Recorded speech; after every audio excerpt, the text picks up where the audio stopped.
The highway thinned out past the toll booth, shedding lanes until only gravel remained. I had turned off the navigation voice 20 minutes earlier. The directions were wrong anyway. Margot had warned me the mapping apps couldn't find the house. I had to follow the handwritten instructions she'd folded into my palm the previous evening. I could still feel the brief pressure of her fingers against mine. "Come alone." She had said it without meeting my eyes. The words had landed somewhere between a request and a test, and I'd spent the drive wondering which one she meant. The road curved hard to the left and the house appeared. It wasn't small, it was withdrawn. 2 stories, faded gray clapboard, dark shutters, a wraparound porch with a broken swing hanging from one chain. No other cars in the driveway, but the front door was slightly open. I killed the engine and sat there for a count of 10. The house felt like it was holding its breath. I grabbed my camera bag and walked up the porch steps. The front hall smelled like cedar, dust, and something floral that had faded so long ago it was more memory than scent. Dahlia. I turned. Margot stood in the doorway to the sitting room, and everything I expected about her rearranged itself. No office armor, no glass tower, no perfect CEO mask. Dark trousers, a cream blouse with the sleeves rolled twice, her black hair down, loose, almost careless. "You found it," she said. "Your directions were good. I used to know these roads. I wasn't sure I still did." She looked at me as if deciding how much of herself she had already revealed by inviting me there. "Come in," she said finally. "I'll give you the tour. Most of the house is closed." The rooms I was allowed to photograph were beautiful and melancholy in equal measure. The sitting room had a stone fireplace, sheet-draped furniture, and windows that flooded the floor with honey-colored light. Above the mantel hung an old sepia photograph of a woman holding a child. I lifted my camera.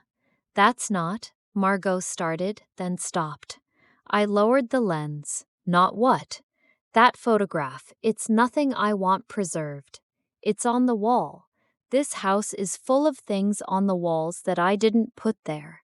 Her voice sharpened, then settled. "My mother hung those frames. I haven't touched them. Do you want me to avoid photographing images of your mother?" The pause stretched too long. "No," she said at last. "I said you could photograph the sitting room. The sitting room includes the wall." I framed the photograph through the lens. The woman, the blurry child, the light cutting across the glass and making the image half visible, half gone. Click. For the next hour, Margot let me work. She moved through the house quietly, sometimes watching the trees, sometimes tracing the edge of a covered table without pulling the cloth back. In the library, she stopped near the window and looked almost like someone the city had never touched. "You look different here," I said. "Less curated? More present." Her eyes flicked to mine. "That's a careful word. I'm a careful person." "Are you?" She walked past me slowly, close enough that I caught cedar from the house and the faint salt of skin. Driving 3 hours to a stranger's empty house in the middle of nowhere doesn't sound careful. "You're not a stranger. You've known me 2 weeks. I've photographed you twice. That's more intimate than some friendships I've had for years." She turned toward the window. "Intimate," she repeated, as if the word was dangerous. On the porch, something changed. Maybe it was the fresh air.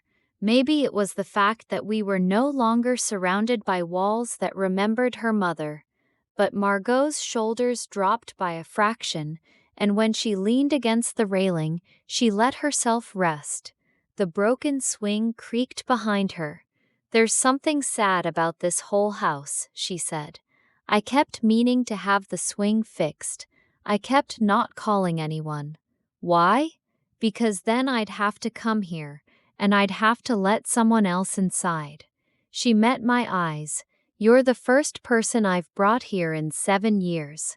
The camera felt heavy in my hands. I lowered it. "Why now? You asked me what I was afraid of, in the archive room. You asked what I thought would happen if someone saw the real thing. She looked away. I've been thinking about that question. It's been making it hard to sleep.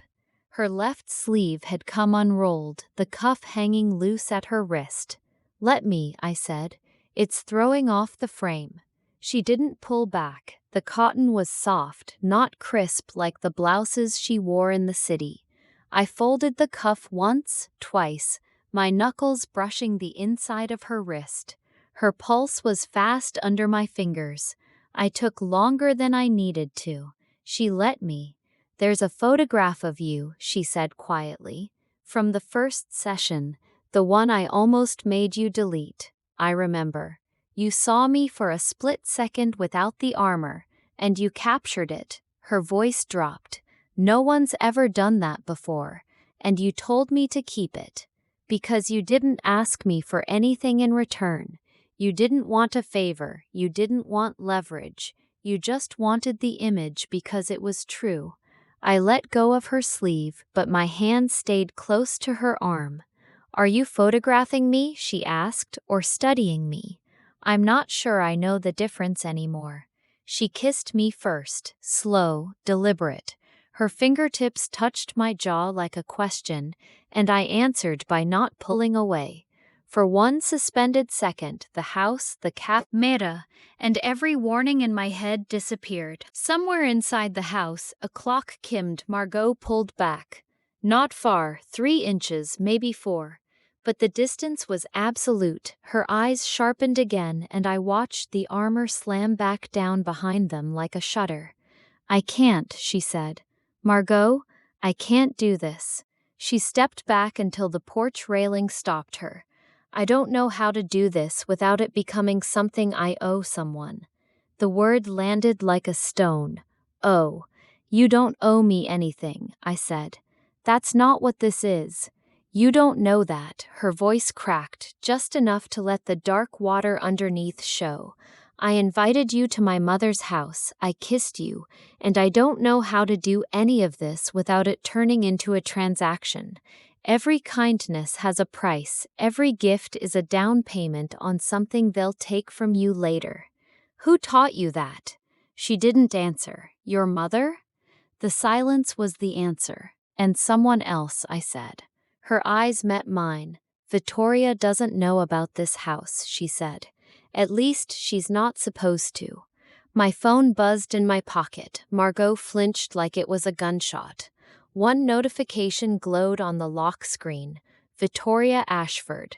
How's the countryside? Send me an update when you have signal. I stared at it. I hadn't told Vittoria where I was going. I hadn't told anyone.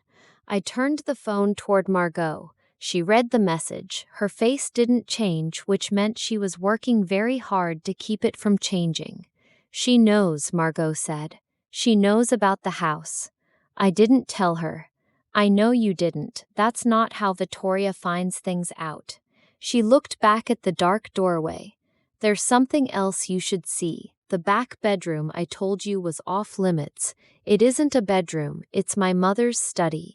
And 3 months before she died, she sent a package to Vittoria Ashford.